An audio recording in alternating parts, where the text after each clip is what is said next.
Good morning, everyone.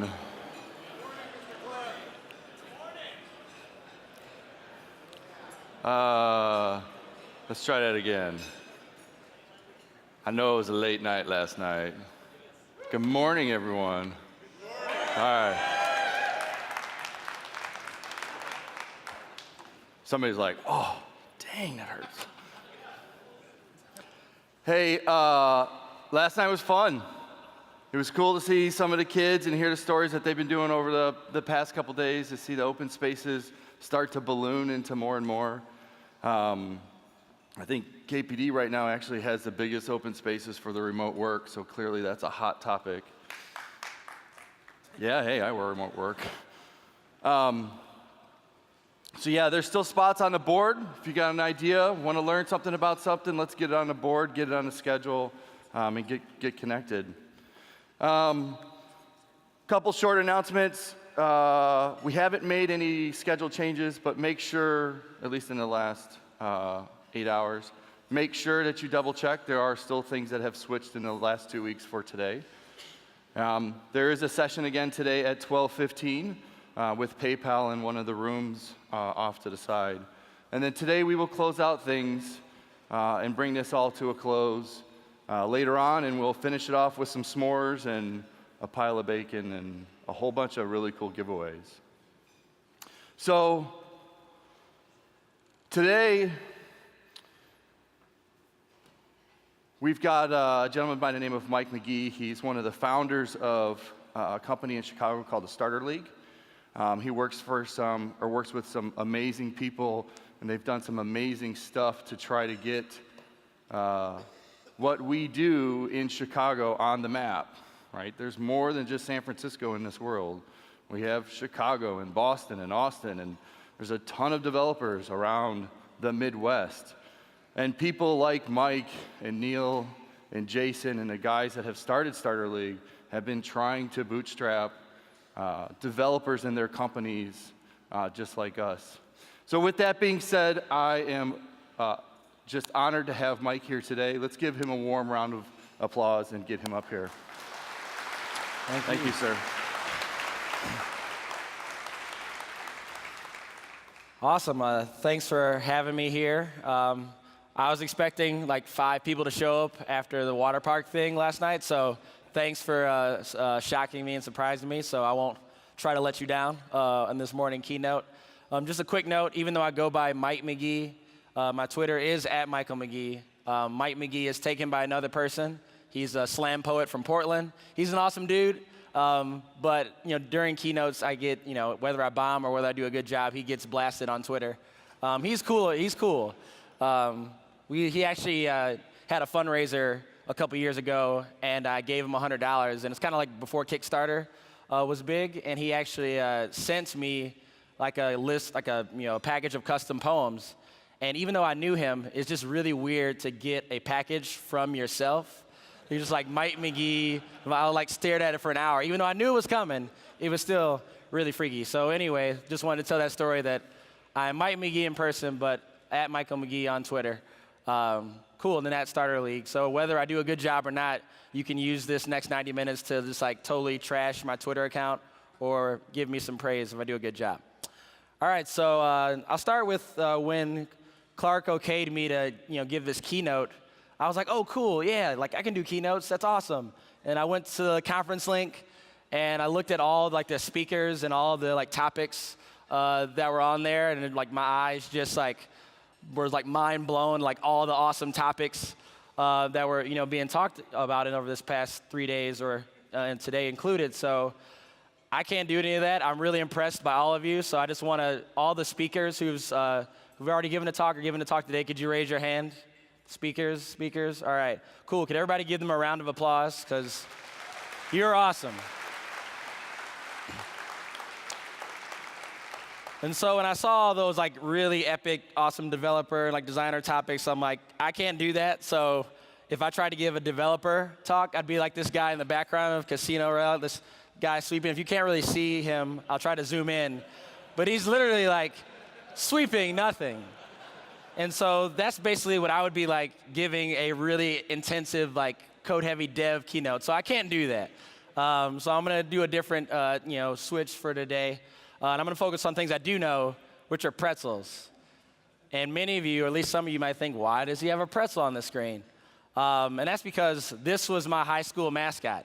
I don't know if anybody knows this. That's right, yes, it's true. Anybody have heard of Freeport? But we are the Freeport Pretzels.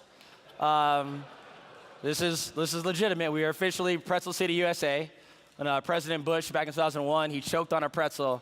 And the Today Show came to Freeport to ask us about it, like we did it. We have not had a pretzel like factory in like 50 years. Germans founded our town and they made pretzels, so that's why we were a mascot. But our official motto is, you can eat us, but you can't beat us. Which doesn't really make sense, because if you eat us, you've kind of killed us. But in high school, rhyming is a lot more important than logic.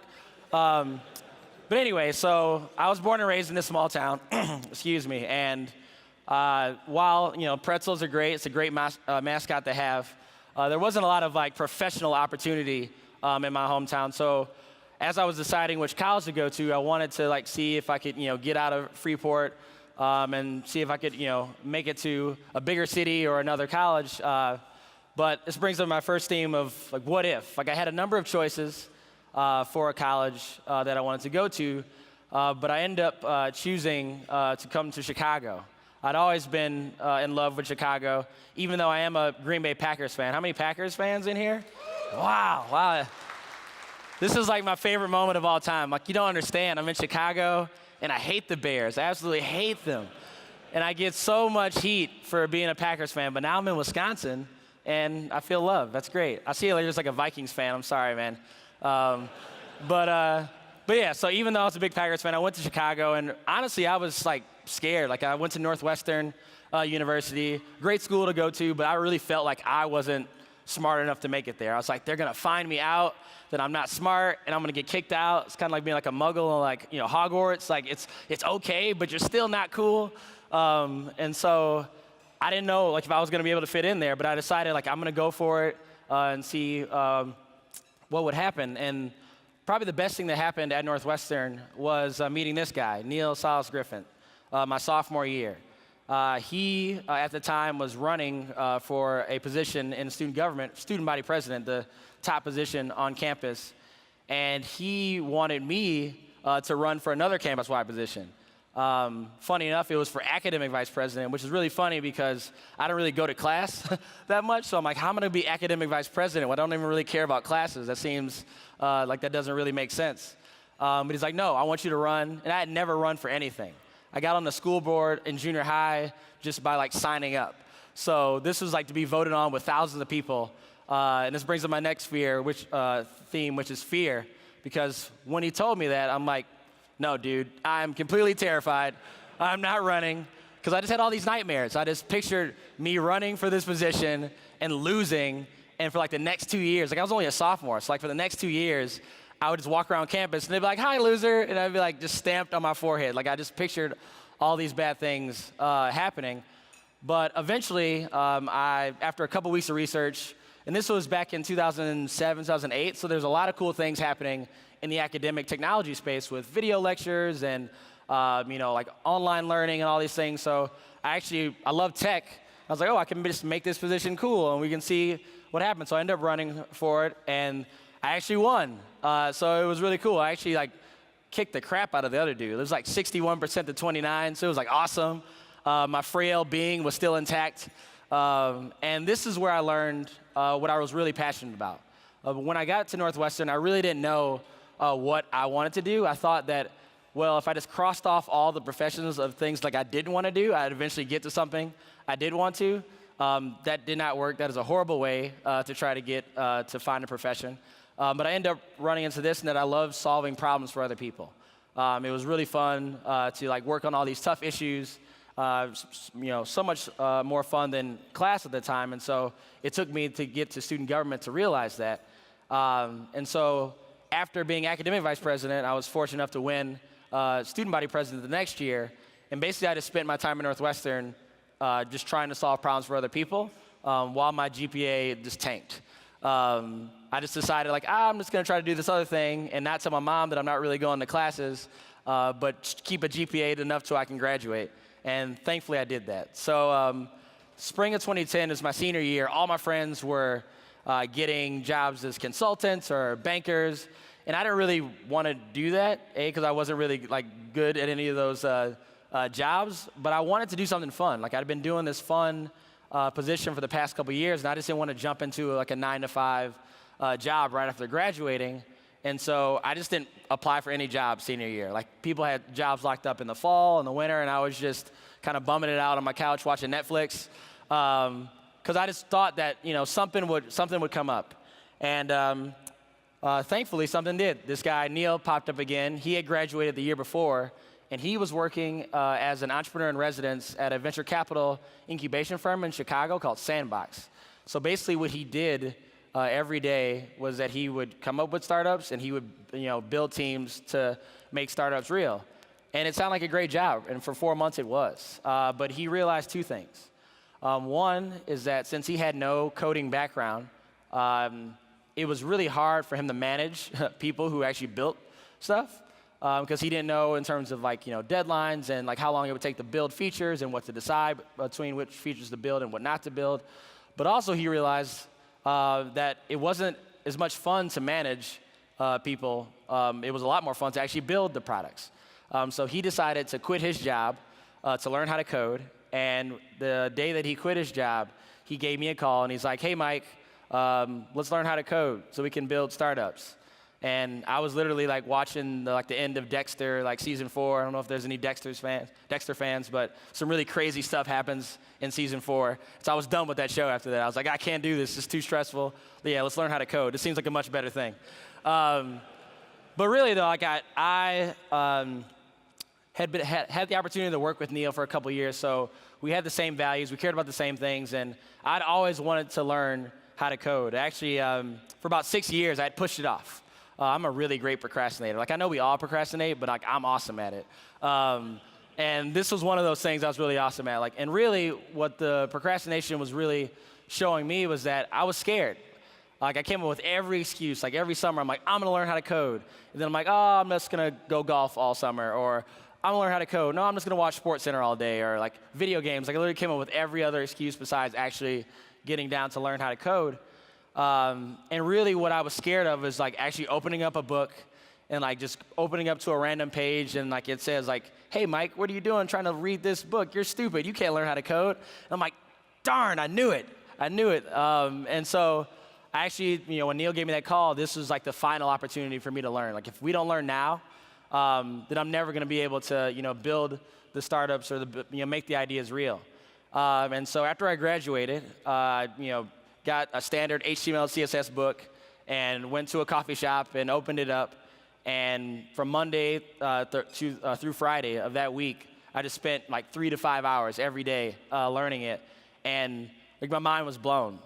In 1 week, I felt like I had learned more than I learned in 4 years at Northwestern. Because I, for 6 years, pushed off learning how to code because I didn't think I was smart enough. And then in 1 week, I was just kicking myself. Mike, you idiot, you just pushed off all this opportunity to learn, and in 1 week, I probably built the worst website of all time, but I built something. And when you've built the first thing, if you can remember the first thing you built, it probably looked like crap, but it felt like gold. It was oh my God, this is the best thing ever. And you show your friend, and they're yeah, dude, that doesn't even look like anything real. It's you don't understand. It's Hello World and H1. H1, what? And it's you don't get it, but yeah, it felt really great. And so for the next year, Neil and I decided we're just going to learn how to code. We're going to come up with ideas and see if we can build something that was real. So for 11 months, we went through every resource we could find. This was before all of the major kind of online things that are there today, Codecademy, Treehouse, all the different things online. We just Googled learn how to code and just was at the mercy of SEO results. And so we did online tutorials, we did, went through blog posts, we went through screencasts, books, message boards, anything we could find to learn. And when we were talking to our friends and former professors and advisors, and they'd ask us, "Hey, what are you up to?" And "Oh, we're learning how to code." And they'd be "Why are you learning how to code? Why are you wasting your time doing that?" you should get a computer science major to build all your ideas and or just, try to get money to hire developers. People were not receptive. So they just literally thought it was a waste of time for us to try to learn. And even with that, we were persistent because we wanted to be creators. We knew the feeling of just complaining about problems and not having the tools to even attempt to solve those problems. So we just decided to dedicate a year to building ourselves up to eventually become those creators, because we had been consumers our whole lives. We had complained about things our whole lives. But I was kind of getting sick of myself talking about and complaining about all these problems. I actually wanted to get the skills to learn, because we kind of felt like we were paralyzed. We felt that when we had an idea, I had to immediately take the idea and throw it into the trash because I couldn't build it. And so that was the drive for us to do that. And so over a year, we learned a lot. We learned, how to build websites and how to build some really, barely functionable web apps. But we also realized that it was really hard. It was hard to learn by yourself and just online. We would get stuck on an issue and be pounding our heads for 4 hours. Turns out it's probably just a missing semicolon. But it was tough to learn when you would get stuck on something, try to look on Stack Overflow, not exactly find what you were getting messed up on, post on a message board and wait and hope that some stranger from the internet would answer it. It just wasn't the most efficient and effective way to learn. So fast forward to spring of 2011, there were a lot of things happening in Chicago. We had just got a new mayor elected, and one of his priorities was to make Chicago one of the big tech capitals. We wanted to catch up to Silicon Valley and New York. There's this company called Groupon. Some of you may have heard of it. They just turned down a $6 billion offer from Google, they were super awesome at the time. Groupon was the darlings of the tech world. They might have wanted to take that now, but this is spring of 2011. No one knows the future. And also, the biggest thing was that there are a lot of people in Chicago in the startup scene that wanted to build startups. The Social Network came out in the fall, so everybody's like, oh, entrepreneurship is sexy, and I can build a startup. It's so easy. Look what they did in the movie. They built Facebook. And people wanted to be like the guys in the Social Network. They wanted to be like Zuck, who could just, I'll just build the Social Network. But instead, a lot of people in Chicago were like these guys, the idea guys. They had you go to the startup events, and they say, hey, I got this great idea. It's going to change the world by this way, but I need a developer to make it real. Oh, but I need a designer. But I need a developer. Over and over again. Neil and I, when we went to these events, we heard this all the time. And we were we just spent a year trying to teach ourselves, there's a gap here. Everybody's looking for the rock star, ninja, guru, developer, combo. Literally never met a job description. He doesn't fit. Unless, they did forget one, code wizard. I've heard code wizard a number of times. So everybody's looking for these people, the 1%. But the beauty with these people who have the skills is that you're doing one of two things. You either already have a job where you're creating things, or you realize, like Mark Zuckerberg, that, hey, I have the skill and the idea guys want my talent to build this, potentially billion-dollar startup. Why don't I just build it myself? And so the idea guys, kind of become an extinct species, and we didn't want to be stuck in that camp. And so we realized that in Chicago, there's this major talent gap. There's all these people with ideas, but there's a few people who could build them. And so we personally wanted to accelerate our learning. We were sick of learning online. We were sick of just sludging through all these tutorials to try to make our ideas real. So we wanted to find an in-person program that could accelerate our learning so that we could finally be real developers and designers and build startups. Problem was, we couldn't find any program in Chicago. We searched around, couldn't find it. We searched around the country, couldn't find a program. Searched around the world. There was no program saying, hey, person who doesn't know anything, here's a in-person program just for you. And so we realized that if we couldn't find it, we would build it to solve our personal problem. And so we just wanted to build a school that we would have wanted to go to. We basically just wanted to reverse engineer our year of learning. And so that brings me to the next theme is share ideas. So how many of you have startups in here? Show of hands. Anyone? Cool, a few. All right.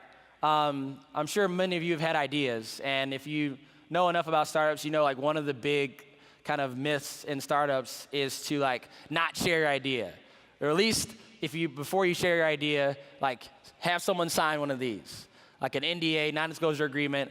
Like this is such a big thing way back probably in like the 90s, like the early 2000s, like, oh, before I give you my idea, you have to sign this non-disclosure agreement. I need like a DNA sample. I need like a blood sample. Like, I just want to protect my idea so hard that you won't take it away from me. This is totally stupid. We didn't do this at all. When we had this idea, we just went around Chicago saying, hey, what do you think? We want to build a beginner-focused in-person school, 3 months. What do you think? And most, like I think everybody, like said, yes, this is the idiot gift I had for people who have NDAs. So if anybody comes up to you, you can either slap them or show them this gift. You might want to show them this gift instead, because they could be big and beat you up. We don't want that. So this is our original idea, Code Academy. It's a 3-month in-person program for beginners, people with little to no tech experience. We wanted to see if we could take someone from 0 to building a prototype in 3 months. And so we went around Chicago, and everybody said, like, yes, this is awesome. We heard crazy stories like, oh, I had this idea a week ago, or yeah, I wrote a blog post about this a year ago, or yeah, my grandma had this idea 2 years ago. And I'm like, okay, that's weird. Your grandma had this idea, but thank your grandma for not building it, so we could. But it was cool to see that people like were receptive to this idea, but they also were willing to help. They're like, yes, this is a great idea, and how can we help make this real? And so the Chicago software development community was awesome. And we couldn't thank them enough for helping us get off the ground. And so this guy, Troy Hennekoff, is the managing director of Techstars Chicago. So Techstars is a 3-month accelerator program for startups. 10 startups get in, and if they get in, they get seed money and get the opportunity to pitch to hundreds of investors at the end of the 3-month program to hopefully raise millions of dollars to get their startups to the next level. He was one of our personal advisors, and we drove up to his home to pitch this idea. All we had for Code Academy was like 15 slides on an iPad. And after we told him about this idea to start a school, his first words were like, sounds like you're building a cult. And I was like, all right, there can be good cults, so we'll take that as a yes. So we were like on cloud 9. Like we felt like we were finally building a startup. It was solving a personal pain. We were getting ready to build this school, even though we had no clue how to build a school. We'd only gone to school for a long time, so like, all right, I guess you need a teacher and you need space and probably some computers since you're teaching coding. And so we just started at square one. And one of the other friends that we talked to was a guy named Harper Reed. How many of you know the company Threadless?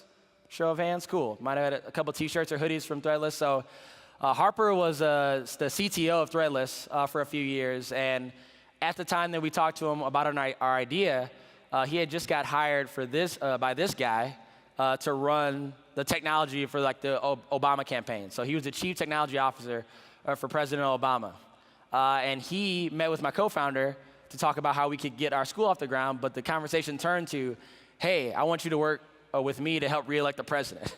And my co-founder was like, no, we got to build this school. Like, we're really excited about the school idea. We can't do it. I can't leave my team behind. And Harper was like, all right, fine, we'll hire your whole team. So then we had a decision to make. Do we work on this 3-week-old school idea that has no guarantee of success, or do we join Harper to re-elect the President of the United States, get paid a big salary, have all these connections for the future? Like, one of his selling points is like, look, Eric Schmidt is in here every week. You get to hang out with Eric Schmidt. I'm like, all right, that's cool. But the one thing for me personally was that when we walked into the office, they had all PCs, and that kind of like turned me. I'm a Mac guy, and I was like, oh man, you mean to tell me I have to work on PCs for like the next 18 months? I mean, the president's cool, but that seriously was like a sticking point for me. I know some of you are like, this guy is insane. But I was like, oh man, like I don't know if I can do it. I don't know if I'm like him that much. I don't know if I like him that much. But so for 3 weeks, we were like going back and forth. Like, do we work on the school idea or the president? School idea or the president? I do like to say that it's cool that both the logo that I made and the Obama logo has the same color scheme. That was not planned. It's just they're popular colors. But after 3 weeks, we ultimately decided to turn down the president and go forward with our idea. And the reason why we did this was we were really passionate about solving this problem. Like for a year, we had sludged through trying to learn on our own, and we knew that there were other people out there. We didn't know what their names were, what they looked like, but we knew there were other people out there who had the same desire to want to learn how to code, and we just couldn't put this to the side to let someone else do it or not do it at all. And so the president was obviously disappointed.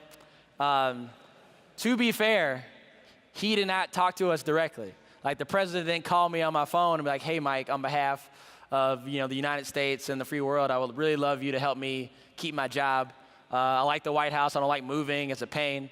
But so if he would have called directly, I might not be up here, at least talking about a school. But thankfully he didn't. And we were like, wow, we just turned down this offer. One of the reasons why we turned down the offer is because we were talking to VCs to get $250,000 for funding. Like, hey, if we get $250,000, we can get a teacher, we can get space, we can market this. It's going to be awesome. So if you give us this money, then we can turn down the president because we get money that we need to do the thing that we want. And the VCs were like, yes, we will give you the money. And this was the picture that my co-founder sent me when he left the meeting and when we got the verbal agreement to get the money. It was like May 7th, 2011. So we're like, awesome, this is great. But one of the things you should learn from this is that just because you get a verbal commitment from a venture capitalist that you're going to get the money doesn't mean you're actually going to get the money. So we had quit our jobs. We went full in to build this school. And I got 6 weeks later, we still didn't have the money. We spent that summer just in boardrooms trying to convince these venture capitalists that we could build a school that people would pay thousands of dollars to come. And they just didn't believe us. So we had no money. Actually, VCs were just mocking us, just being very, they had all the money, we were broke.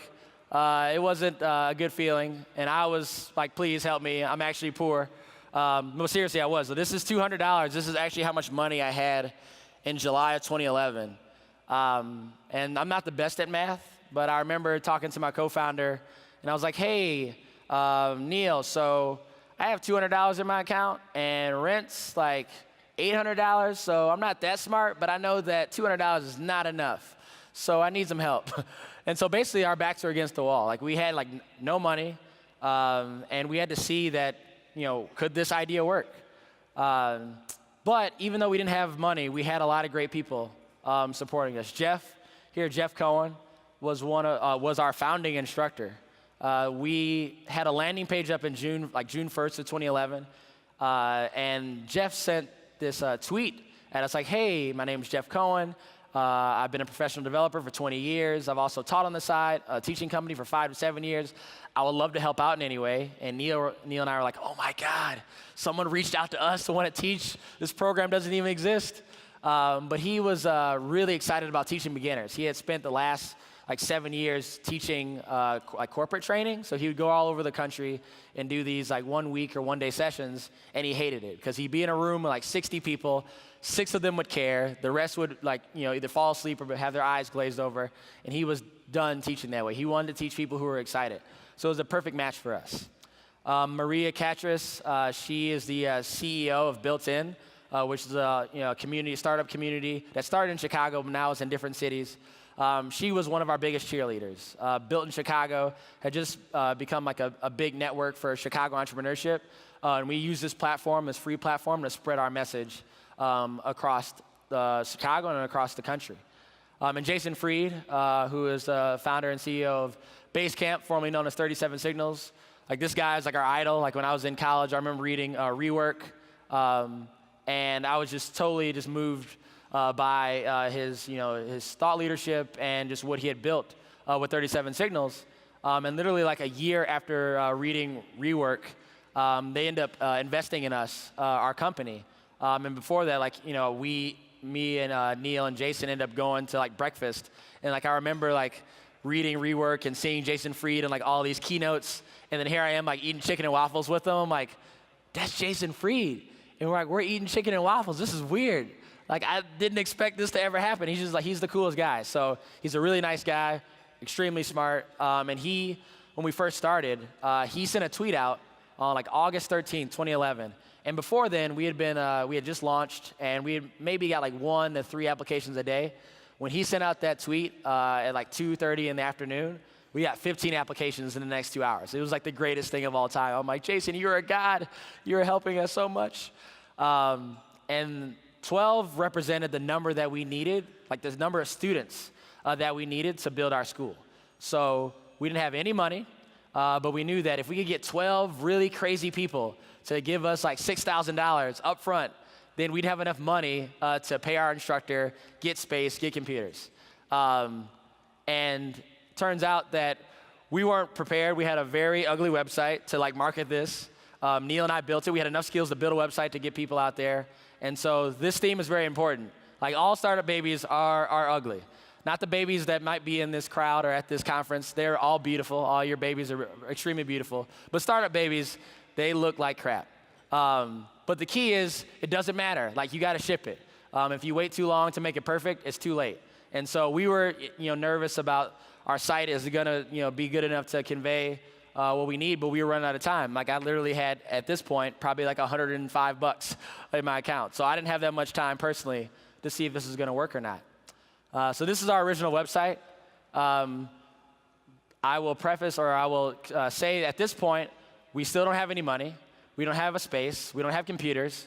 So it's really hard to market a school when you don't have a school. So we had to find a way to do it somehow. So I just want to highlight, these are the descriptions of the environment that we were going to have. So this couch is one. We like to work, but we also know that relaxing is critical to your learning success. And couches are just awesome anyway, so they sell themselves. I think I wrote that copy. It's probably at 3 a.m. Horrible. And also to be clear, we just got a couch 3 months ago. So this was back in 2011. We did not get a couch for the first 3 years. And this is what we sold. There are going to be couches. We did not get a couch until 3 months ago. Conference tables for meeting with mentors, switching up the work setting from the desk, things like that. I wrote that. That was on the site. Things like that? Question mark? What? Oh my gosh, this is horrible to look at. Great computer chairs. These are one of our friends did these illustrations. These are custom illustrations of chairs, tables, and couches because we had none of that. Since a lot of your work will be done in the seated position, what? We'll make sure that that's an enjoyable experience for you. Oh my God, this is horrible. But people noticed. As soon as we launched on Twitter, there are people from New York saying wow, this should be in New York. London, I wish this could be in London. Seattle, wow, it'd be great if this program was in Seattle. San Francisco, but my favorite tweet was after this Seattle tweet, this guy from Boise was like, and forget Seattle, come to Boise. We can make it awesome. So I knew if this could be in Boise, then maybe we were onto something. And so 88 people ended up applying for our program. And we thought initially that they would just come from Chicago. We thought that, we'd get a few people who were just graduating from college or wanted, unemployed, but wanted to, get into this coding movement. And turns out there are people from all over the world. And so instead of taking 12, we were like, hey, it's our school. We can do what we want. Let's take more if there's more people who want to come. And so we ended up taking 35 people. And so I remember that week, it was the end of August, when Neil and I basically from Monday through Friday, 8 to 5:30, interviewed 60 people. And it was the first time that we actually saw the people that we believed would come. Going back to those venture capital meetings, we had to, convince, them we don't believe that people are going to pay for this program. Who in their right minds would do this? And Neil and I were we were just all in belief. We're we don't know who they are, but we know that there's other people out there like us who are sick and tired of not being able to make their ideas real. And if we build this school, that they will come. And so that week of August was when we first realized we saw real faces of people who were so thankful that we had come up with this school. One guy actually came in before the interview started and just handed us a $6,000 check. And he's like, hey, I quit my job 2 weeks ago and I'm gonna do this program. Or I'm gonna build my own school so I can do it, so I find someone else to teach me. He literally came in with a check. And that's just an example of the passion that people had to want to learn this. So we ended up taking 35 people, and after we accepted them, we were all right, thanks for, wanting to do this program. We need your money, like, up front, like, right now, because we don't have any money to pay for the school. So if you give us your money, we can pay for our instructor and pay for space. And they did it. They gave us, the money up front. And so instead of getting $250,000 from venture capitalists, we actually almost made that money in a week. And so once we got that money, we learned a lot of startup things, because this is like our first major venture together. We learned that if you create a Google Checkout account, even though Google Checkout is not around anymore, if you create a Google Checkout account for the first time, they hold your money for 14 days. We learned that after we put all our money in there. And so this is like September 14th. The first day of school is October 3rd. And so they held our money for 2 weeks, so we couldn't buy anything until the last week before the school started. And so we literally signed a sublease to work at to have our class at Groupon on September 29th. We got iMacs shipped from California on October 1st, and we basically installed everything and had the school ready Monday morning, October 3rd.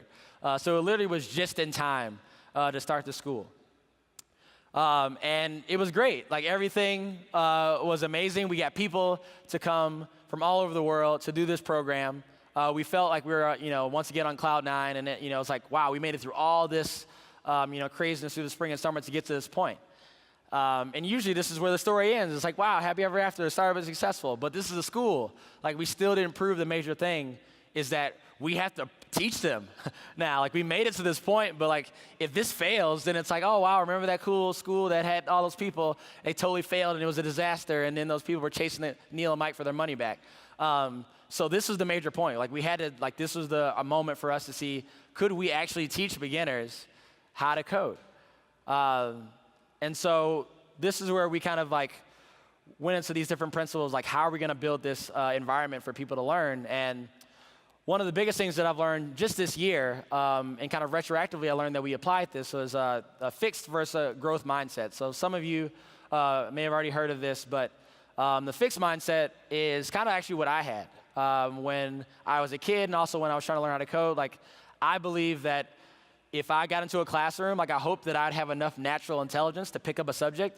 And if I didn't, I just wasn't cut out for it. It's like Spanish. I was like, oh, well, I could be able to pick this up. Didn't get it up. I must be horrible at Spanish. Math, same thing. But what I realized is that people with a growth mindset are actually much more successful. You come into a classroom, and you're not supposed to know anything. That's why you go into the classroom, to learn a subject. And the people who have a growth mindset could be at the same point initially, but they know that they have the skills and they have the persistence to learn. And so when we started this program, we made sure that all the students that came in, we knew they didn't know anything, because that's why they applied to the school. And so it's just amazing how we'll be in a classroom for a subject that we don't know anything about, but yet we hope that we're not dumber than anybody else when everybody doesn't know anything. It's just amazing how that works. So we really focused on our students to have a growth mindset instead of a fixed mindset. If you don't know about this, I encourage you to read this book, Mindset, The New Psychology of Success. It's an awesome book that can be applied to anything and everything. And so it's really kind of changed my perspective on mindsets and learning. So once again, just back to this, it was just funny to see how many of the first 35 people came in with either a fixed or growth mindset, and how we were able to motivate them, the people who were in the fixed mindset, to switch, and to really be focused on, look, every day I have to put in work, and I'm not going to get it right away, but if I keep at it, I will eventually get this, and the light bulb will go off. Along to that point, ignorance was welcome. I call our school, this is the school for idiots. We want you. We want people to come. We were in that moment where we didn't know anything, and we felt wow, maybe we're not cut out for this. Maybe since we're not, naturally, gifted at math or science, that we could never get it. But ignorance was welcome at our school. We did not tolerate anyone who, if you had a, quote unquote, stupid question, every question was valid, because we were all beginners. And this is also helpful because we didn't really know what we were doing on the school side. Because once again, we had never built a school before. We just wanted to build an environment that was better than the environment that we had. And so since we didn't know what we were doing, we built this ignorance into our school. And so every day we changed it. I know if you remember being in college or in high school and first day of class, your teacher gives you like syllabus and like, this is what you're gonna learn every day, every week, and it never is gonna change, so don't ever try to question me. We were the exact opposite. We had milestones that we wanted to reach, but there was no direct path in how we were gonna get there. And so if students had feedback, we would incorporate that feedback and change it immediately. At the end of every week, we had what were called retrospectives. So if you're developers, you know about retros and stand-ups, and so we would have a stand-up every Friday, and we would ask, what should we start, what should we stop, and what should we continue doing to make this experience better? And every week, we got that feedback, and on Monday, we came back, and we totally changed the school. Because we wanted this school to, we wanted it to really mimic what a professional environment was gonna be. And so the students had totally bought in. We made the students the owners of this experience. I mean, those first 35 people were like our angel investors. They believed in us as much as we believed that they could learn. And so without them, I wouldn't be standing up here today. And so we made sure that since we didn't know what we were doing, we were all in this together. And because they had ownership, not only of the learning experience, but just of the full experience itself, it made that 3 months that much more richer. And this is also important too. Like when I think about learning, it's the way that our education system is set up by GPA and class rank. We focus on like above and below. Like, oh, you are the top, like the valedictorian of your class. You're like 10th out of 3,000. And we didn't want our school to feel this way. The way that I like to explain learning at our school is that it's on a straight line, and the people who are quote unquote smarter are just people further down the line that know more than you. Like they've seen more of the journey than you have. And so we built in to our school that the teacher wasn't the only person you could learn from. We had two-way learning, so that you would learn from the instructor, students will learn from other students, and even the instructor will learn from students. And so if there was a student that knew a little bit more on a given subject, whether it's with Ruby on Rails or JavaScript or HTML, CSS, we made sure that they would help a student in need. Because it's so funny to see that in week 2, one student might be a little further ahead, but in week 4, that student that they helped in week 2 was ahead of them in week 4. And so we built that collaboration into our school from the beginning. And this is the biggest thing that we focused on, is learning how to learn. In 3 months, like when we initially set up this school, we got a lot of feedback from software developers and entrepreneurs and VCs about like, oh, this school should only try to create entrepreneurs, or this school should only help people get jobs. And we never wanted this 3-month program to have the promise of getting jobs. Because we were teaching beginners, like people who were intimidated, people who didn't think they were smart enough to learn. And so in 3 months, we were not comfortable at all with saying you could go from 0 to getting a like $100,000 professional development job right out of the way. Like that was not our goal. This was our goal right here, learning how to learn. We knew that in 3 months, we could get someone to build a prototype of a web app, but the secret sauce is really building a learning framework to learn effectively. And so we knew in 3 months, if we could get people here so that they knew how to learn effectively, that once they left our program, they would be set for the rest of their lives. And so that was the biggest thing that we focused on in our program. And the biggest thing that, that I want to talk about is our stories. This guy, Luis, like I said, when we first started this school, we thought that, oh, wow, it'd be really awesome if we got some people from Chicago, maybe from like the local colleges and universities. Luis actually applied 2 days before the deadline, and Luis was fit, that model. He was 21 years old. He had just, graduated from college, only he was coming from the Philippines. So he flew over 8,000 miles to our school, and he's like, hey guys, I'm coming to this school. Once again, at this point in time, the school does not exist. There's nothing there. And he had already bought a plane ticket to come to the school. So when we got this email, we're like, crap, we got to make this school real. Well, this is going to be a problem once he gets to Chicago. And so he flew to Chicago. He learned how to code in 3 months, and now he's back in the Philippines building a startup and working as a freelance developer. Mike here was a friend of Troy, the guy I talked about earlier. And as you can see in the slide, Mike's not coding right now. He's a professional cyclist, and he was a professional cyclist for 10 years. Like he trained tons of athletes that went on to go, to the Olympics or the Tour de France, and he was ready for a change.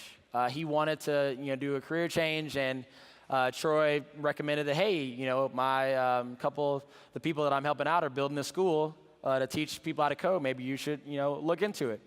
And so he came to our school, and a year later, after going through our program, he's now a full stack developer working at one of the top development shops in Chicago.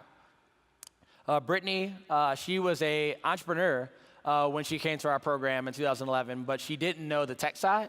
She had the business side of it pretty down pat, but she wanted to learn the tech side since she ran a tech company.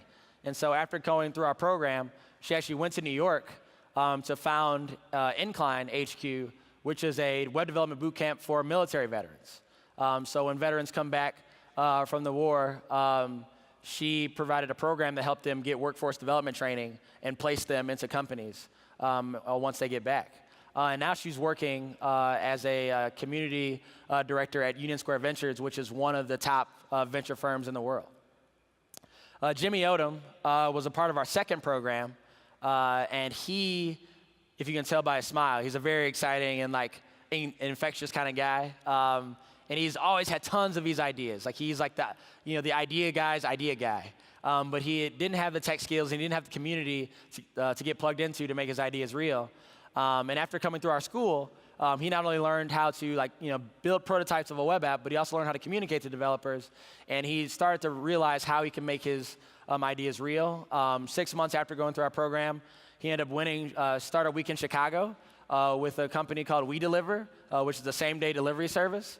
And so he came up with that idea, won Chicago Startup Weekend, and is actually in Techstar Chicago, which Troy Hinikoff runs. And they've raised almost $1 million in funding. They're making money. He has 25 people on his team.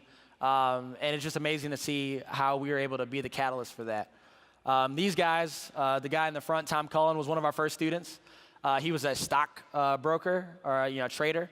And after going through our program, he actually, the two other guys that you can't really see in the slides, they're also Starter League alumni. And they joined his team. And now they have a full web development studio in Chicago, building web apps for Fortune 500 companies and building their own products. Launchpad Lab. This guy, if you can barely see it, but yes, that is a tattoo. Remember the guy I told you about giving the $6,000 check? Well, of course, we accepted him to the program since he really wanted to give us money. And I think about 3 days before the end of the program, he sent me an email. He's like, hey, Mike, I want to get a tattoo of the Code Academy logo on my leg. And I'm like, I made this logo. I remember when this logo was created, it was really just two bad ideas forced into one. And I even felt bad then, and some person wants to get it permanently on his leg. And I was like, all right, man, if you want to do it, you can do it. I'm not going to say yeah, it's my logo, go ahead and do it. And he's like, I'm like, but what if we change our name? Because we had always been thinking about changing our name because we just kind of picked it out of a random list of domain names. And I'm like, what if we change our name in the future? What are you going to do? And he's like, you know what? Even if you change your name, I had a great experience. I don't care.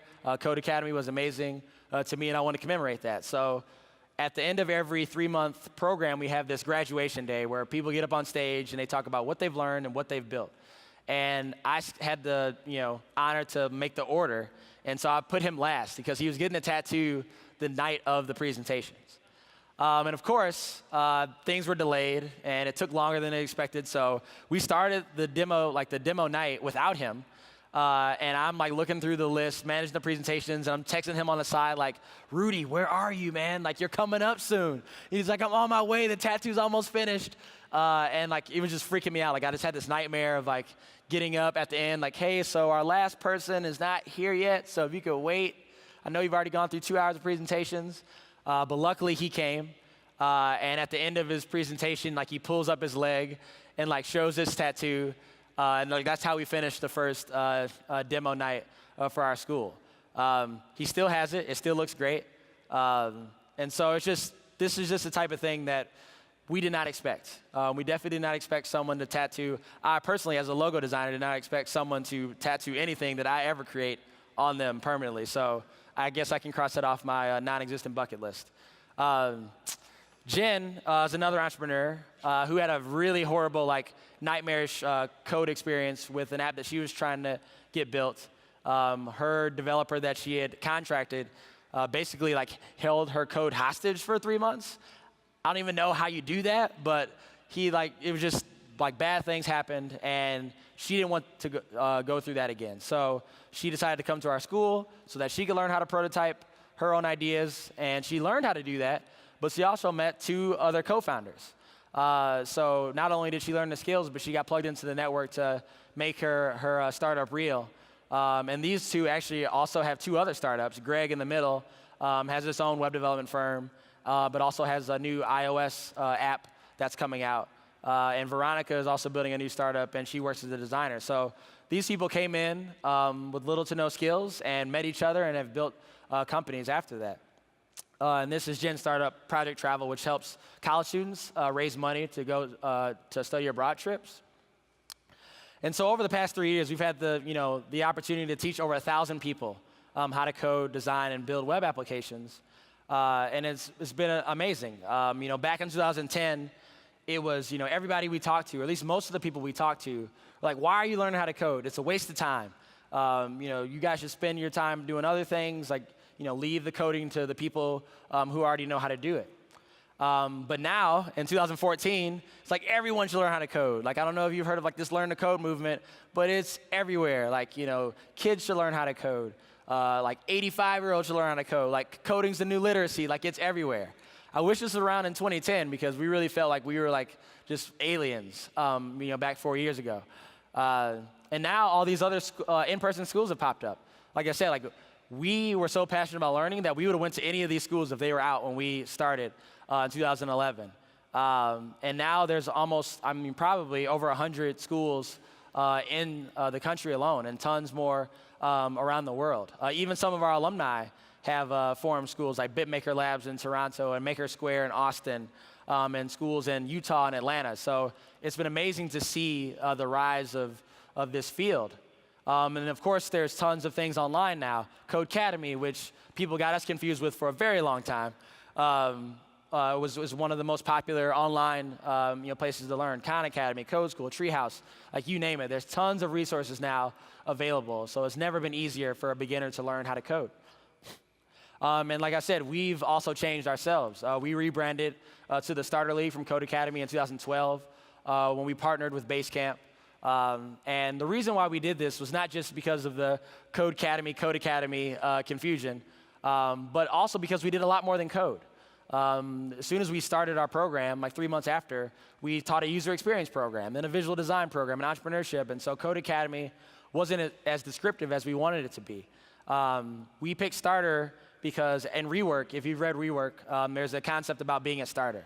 And a starter doesn't just mean starting a company, but it's really just starting something new. Whether that's starting a new career, starting something you care about. That's what we really embodied at the Starter League, and we also were helping beginners get from 0 to 1. And the league aspect is that we had built a community of over 1,000 people, and they weren't just going through a program and then leaving. Like, they were working with us. They were starting companies. They were living together. And it was just something that we did not expect when we started this. And we've also changed our in-person programs. Now we have a new program that's focused on more than just one aspect of how to build a web application. It's really focused on teaching a beginner the foundations of every major piece, so web development, web design, entrepreneurship, product development, because we've learned that you just don't need one piece of the puzzle. You can be a great developer and not have the design skills to communicate the user experience of your app. You can be a great designer and not have the functional skills to make it real. And so we at our school believe that every part is important, and that each part works together in a whole. And so we have this new program basically in 9 months to see if we can take someone from a beginner level and teach them how to build a product and start a company. This number, almost 6,000 graduates are expected to go through boot camps this year alone. That's over almost 3 times as much as it was in 2013. There's probably been between 12 to 15,000 people over the past 3 years that have learned how to code through just in-person boot camps alone, not even online. And this is insanely stupid number of like the projected revenue for what these like boot camps are project just in this year alone. All these things are just to show like how crazy this was. Like in 2011, we literally were on a whiteboard and like, hey, we should just make an in-person school. Hey, let's just make it 3 months long. We'll see what happens. And now there's all these 3-month programs. Like we literally just made this number up to see if it would work. So it's kind of hilarious to see all these other programs out there with like, in 9 weeks or in 3 months, we'll do this. It's like, we were just like throwing a dart on the wall. And it turns out that it worked. So it's great. And while this, I show these stats and, to show that this rise is real and people are learning and it's great, what I really, want to express to all of you today is that why is important. The question of why is what is kind of, why we actually started it, and is that, this field is not just to get a job. Like I said at the beginning, like when we started our school, like getting a job as a software developer was like one of the last things we were guaranteeing. We didn't guarantee it at all because we knew how hard it is. Like when we shared this idea with the Chicago software community, we respected how long it took for them to get where they were. And the thing that impressed me most about the developers that we got to meet and become friends with is that they still had a love for learning. Even if they had been doing it for 15 or 20 or even more years, they had that like beginner perspective of always learning new things, which is important in a field that changes constantly. And so we didn't want to be like, oh, in 3 months we could teach someone all the things you know. Like it's impossible.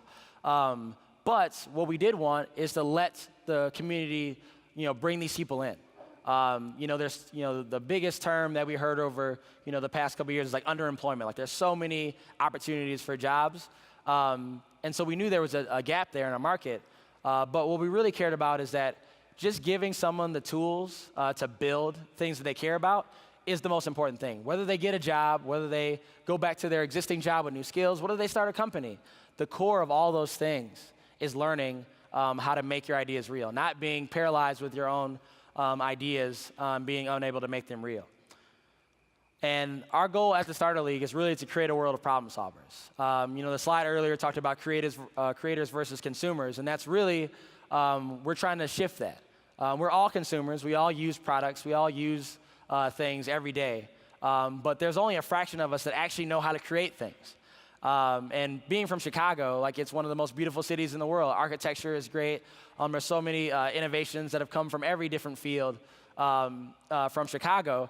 But I've gone around that city for years just marveling at what other humans have built.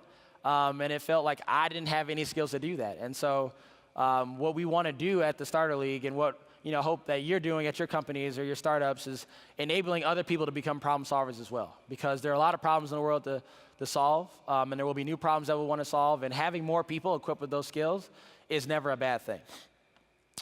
And like I said, we've been fortunate to teach people from all over the world. Like when we started, we thought, man, get 10 students from Chicago, this will be great. But from the first quarter on, we got people from the Philippines and Kenya, and pretty much every state in the country.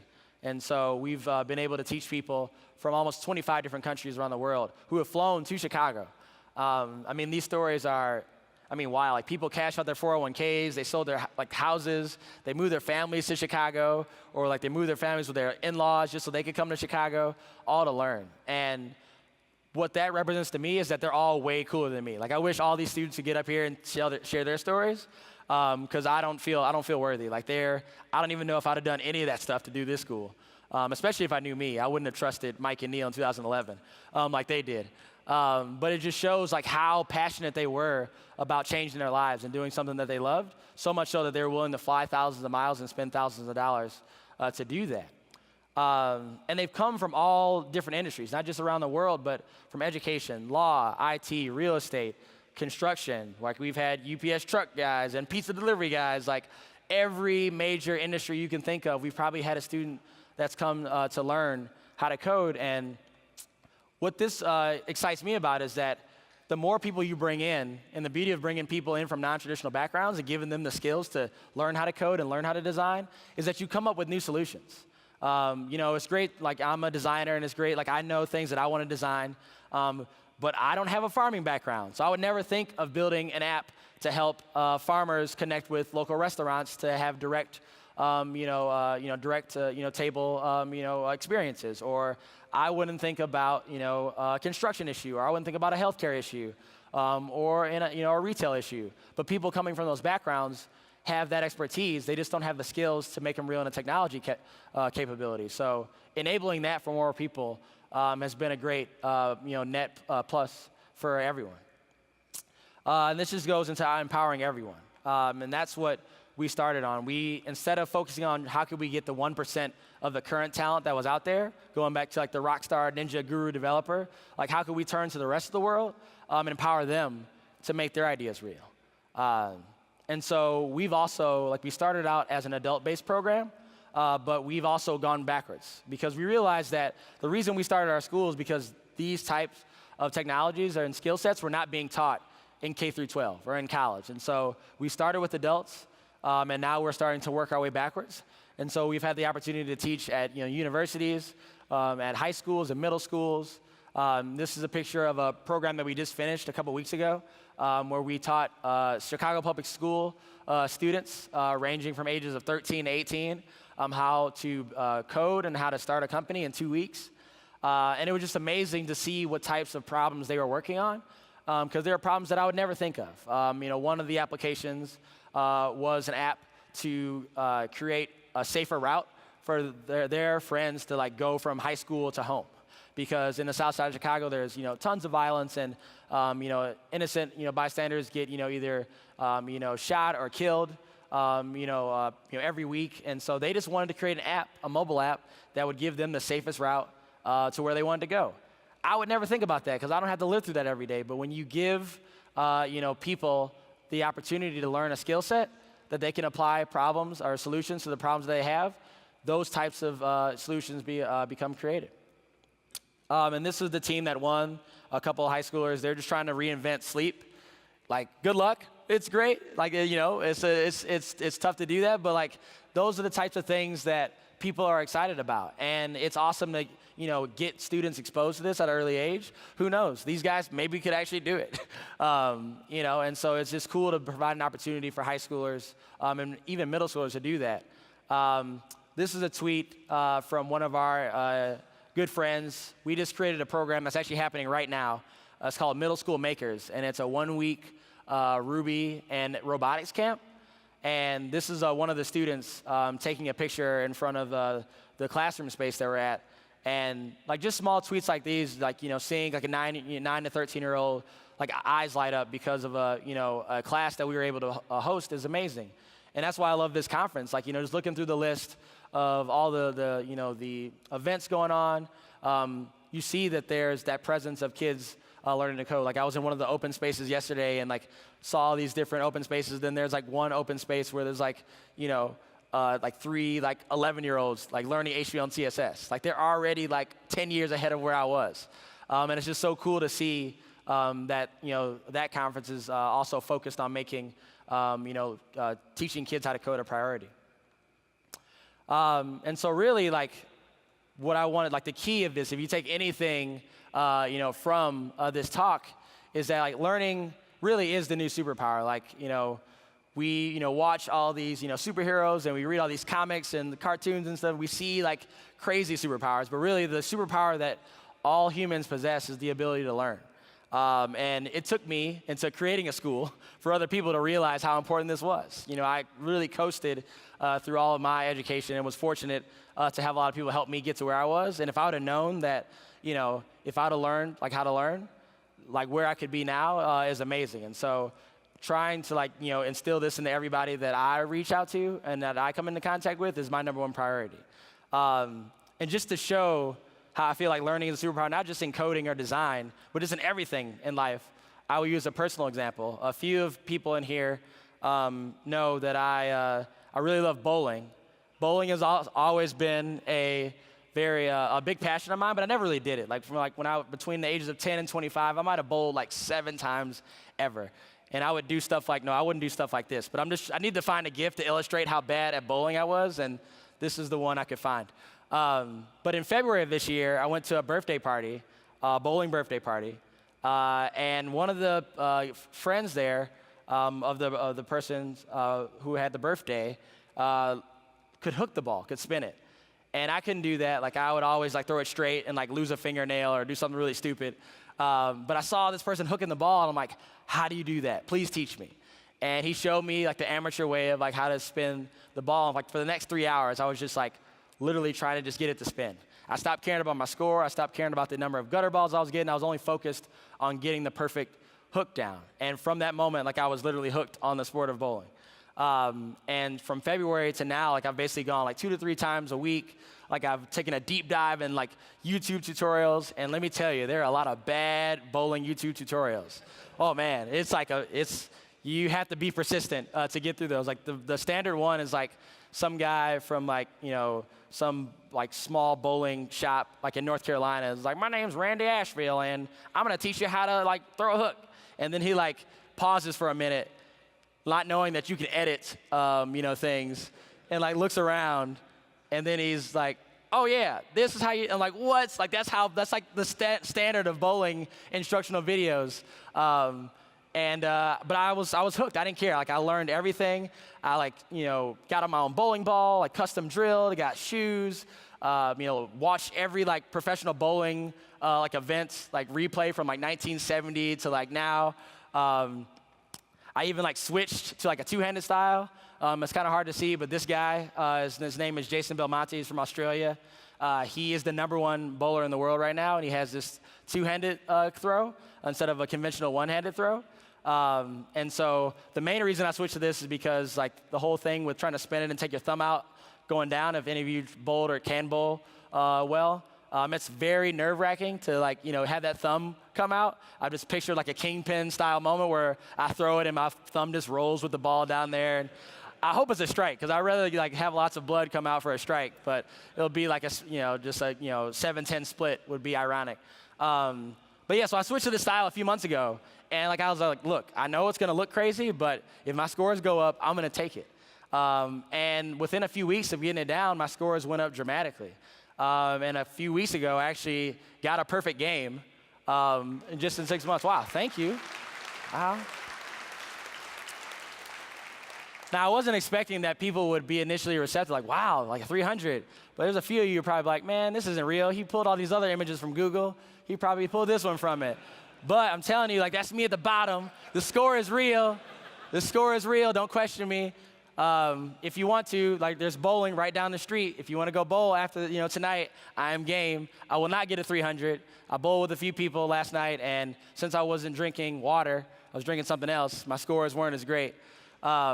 But yeah, this just goes to show that like I had loved this sport forever, for decades, and I was never good at it until I really focused on like actually learning it. And like these are the same principles that we try to apply at our school, and that all these other boot camps have applied to their students. And even if you're working at companies and you have like internal apprenticeship programs or internship programs, like these are the people that you want. It's once again, like we're not trying to shove people into bad positions working as developers or designers or at startups. But when you're looking for people to hire, you want to find people who are willing to risk everything and fly across the world or fly across the country to do something, who are willing to stay up all night to learn this, who are willing to even get tattoos on their legs because they care about something so much. Like they're so passionate about things. Like you want those people to work for you, and you can coach them up on the skills. I'd much rather have someone who works 100% of the time and who's like collaborative and someone who cares about the mission and the problem you're trying to solve than an expert who doesn't care about that and can be really disruptive to your team. Because it's just amazing to see the people who've gone through our first program. Like 3 years ago, like there's a guy who was a total business student. Like he was like the MBA. Like I'm a business bro. Like but I want to learn this tech stuff.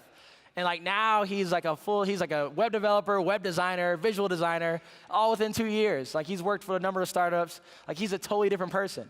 And I almost have to be like, Dave, like, are you really Dave? Like this is totally, totally different. And there's so many stories like that. Like they're, now students who are creating their own like frameworks and teaching new frameworks. And we don't teach any of that. We don't teach iOS. We don't teach a lot of the new frameworks that are, that were presented, here to this week at this conference. But having the ability to learn how to learn enables people to do that. And so that's really, what I want to leave you with. Thank you very much for your time, and end a little early so people can check out or stop and ask me questions, or stop to say how bad this was. No, I'm kidding. Hopefully. I haven't looked at Twitter yet. I was on airplane mode, so we'll see. But thank you very much for your time, and have a great rest of the day.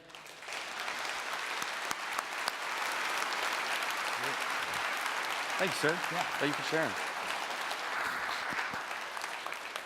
All right. When you came in, we had a stack of tattoos already. So you can go get your tattoo, and later on, we're bringing in a tattoo artist if you want to get logos placed on your legs. I'm joking. You guys enjoy your day. Thank you.